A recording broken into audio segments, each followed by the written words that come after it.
एक समय की बात है। एक गांव में दो मित्र नकुल और सोहन रहते थे। दोनों ही मित्र भगवान पर बहुत भरोसा करते थे, परंतु नकुल हर काम के लिए सिर्फ भगवान पर ही आश्रित रहता था। वहीं सोहन अपनी मेहनत पर भरोसा रखता था और अपनी इस मेहनत का फल भगवान पर छोड़ देता था। एक बार दोनों मित्रों ने मिलकर 1 बीघा जमीन खरीदी। दोनों ही मित्रों की यह इच्छा थी कि उस जमीन पर वह बहुत फसल उगाकर इतना धन कमाएंगे कि अपना अपना घर बसा सकें। सोहन, जो कि मेहनत पर विश्वास करता था, वह जमीन खरीदने के बाद दिन रात खेतों में मेहनत करने में लग गया और वहीं नकुल खेतों में मेहनत करने की जगह जाकर मंदिर में बैठ गया और भगवान से अच्छी फसल होने की प्रार्थना करने लगा। इसी तरह समय बीतता गया और कुछ समय बाद खेत में एक फसल पककर तैयार हो गई। दोनों मित्रों ने मिलकर उस फसल की कटाई की और बाजार में जाकर अच्छे दामों में उसे बेच दिया। उस फसल के बदले में उन्हें अच्छा पैसा मिला और वह घर आकर यह सोचने लगे कि यह मुनाफा अब आपस में कैसे बांटा जाए। सोहन ने नकुल से कहा कि इस धन में मेरा हिस्सा ज़्यादा है, क्योंकि मैंने खेतों में दिन रात मेहनत की है और मेरी मेहनत की वजह से ही यह फसल तैयार हुई है।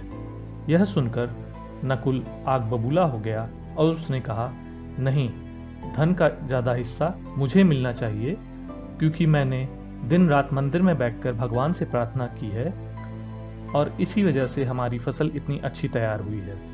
भगवान के बिना कुछ भी संभव नहीं है। दोनों मित्र काफ़ी बातचीत के बाद भी यह मसला नहीं सुलझा सके। तब उन्होंने यह फैसला लिया कि इस परेशानी को वह मुखिया के पास लेकर जाएंगे। दोनों मित्रों ने जब मुखिया को यह पूरी बात सुनाई तो मुखिया, जो कि बहुत ही बुद्धिमान व्यक्ति था, उसने उन दोनों मित्रों को एक एक बोरा चावल पकड़ा दिया। मुखिया ने दोनों मित्रों से कहा कि इन चावल के बोरों में बहुत ही ज़्यादा कंकड़ है और मुझे तुम दोनों एक दिन का समय दो, जिसमें मैं यह फैसला लूँगा कि मुनाफा किसे ज़्यादा मिलना चाहिए। और इस एक दिन के समय में तुम दोनों अपने अपने चावल के बोरों की सफाई करोगे और चावल और कंकड़ों को अलग अलग करोगे। मित्रों ने मुखिया की बात मान ली और अगले दिन फिर मिलने का वादा करते हुए मुखिया के घर से लौट आए। सोहन, जो कि बहुत ही मेहनती था, रात भर जगकर उस चावल की बोरी की सफाई करने लगा। उसने रात भर चावलों से कंकड़ों को अलग किया। वहीं नकुल अपनी चावल की बोरी को मंदिर लेकर गया और भगवान के सामने रख दिया। फिर रात भर नकुल भगवान से यह प्रार्थना करने लगा कि हे भगवान, सुबह तक आप मेरी चावल की बोरी से कंकड़ों को अलग कर दीजिए। अगले दिन सुबह दोनों ही दोस्त अपनी चावल की बोरी के साथ मुखिया के घर पहुंचे। सोहन ने मुखिया को साफ चावल और कंकड़ अलग अलग करके दिए, जिसे देखकर मुखिया बहुत ही प्रसन्न हुआ।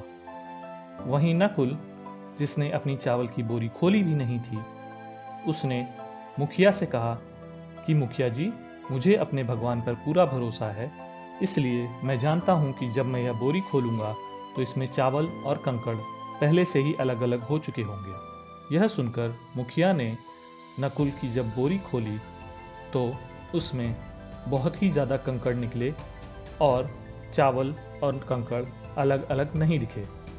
यह देखकर मुखिया ने नकुल से कहा कि भगवान पे भरोसा करना अच्छी बात है, लेकिन अगर तुम कर्म नहीं करोगे तो भगवान भी तुम्हारा साथ नहीं देंगे। यह कहते हुए मुखिया ने धन का ज़्यादा हिस्सा सोहन के हवाले कर दिया और नकुल को यह शिक्षा दी कि अब वो भी सोहन के साथ मिलकर खेतों में पूरी मेहनत के साथ काम करे। नकुल को यह बात समझ में आ गई और अब सोहन और नकुल दोनों मिलकर अपनी फसल पे पूरी मेहनत से जुट गए और उनकी मेहनत का यह परिणाम हुआ कि इस साल की फसल उनकी पिछली साल की फसल से भी ज़्यादा अच्छी हुई, जिसे बेचकर उन्हें और भी अधिक मुनाफा हुआ और दोनों ही मित्र हंसी खुशी के साथ रहने लगे। इस कहानी से हमें यह शिक्षा मिलती है कि हमें कभी भी सिर्फ भगवान के भरोसे नहीं बैठना चाहिए, अगर हमें सफलता प्राप्त करनी है तो उसके लिए मेहनत बहुत ही ज़रूरी है। आशा करता हूँ कि इस कहानी से आप सबको भी शिक्षा मिली होगी और इस शिक्षा को आप अपने जीवन में लागू करेंगे।